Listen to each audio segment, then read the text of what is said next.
Welcome to my guide on Mercy Intermediate tips and tricks. In this guide, I will mainly be going over a recorded King's Row attack attempt while trying to explain my thought process throughout the match and hopefully show you some tips and tricks you may not have known about Mercy. The first tip I have is once you have a target locked on with your healing stream or damage amplification, you do not need to continue facing towards the direction of your target.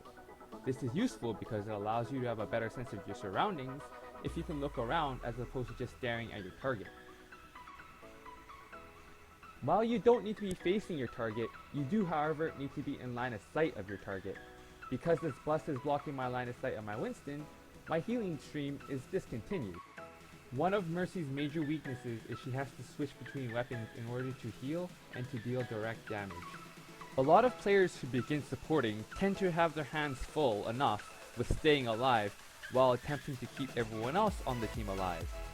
But as you get a stronger grasp of healing mechanics, I encourage players to switch to the pistol more often during downtime when no healing is required.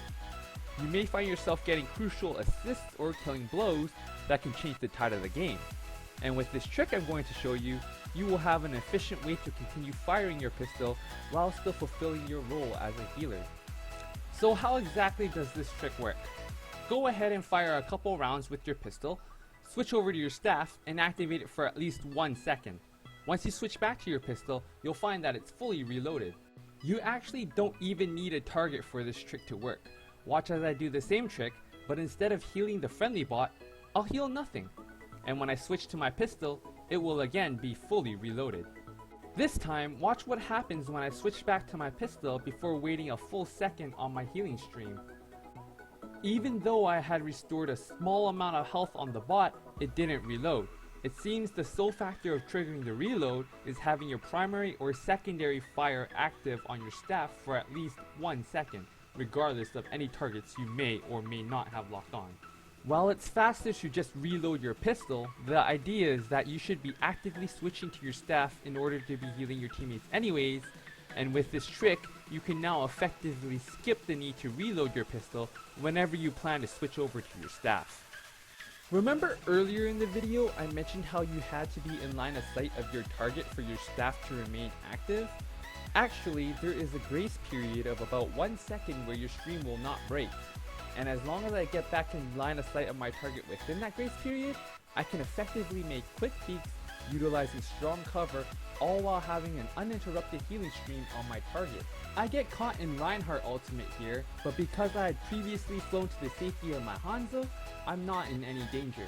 It's important to note that while taking cover is usually advantageous, be sure to keep a mental note of where your allies are so you have an escape route when you need one. Here I try to save my Pharah, but I don't make it in time.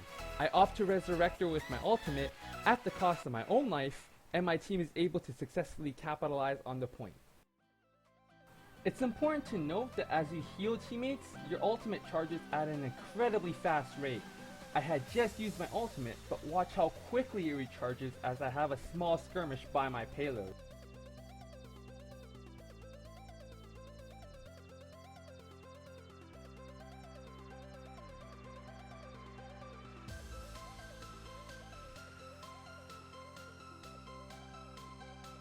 Exactly 46 seconds after having used my ultimate, it's already back up, and that's including the time it took to respawn and walk back. So you never want to be too stingy with your ultimate, but that doesn't mean you want to instantly use your ultimate anytime you see the teammate down notification.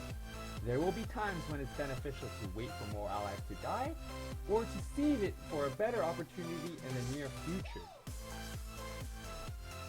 Be careful about the upcoming turn here on King's Row. There's lots of room on the left side for your enemies to snipe you down from afar, so you will want to take advantage of the cover your payload provides.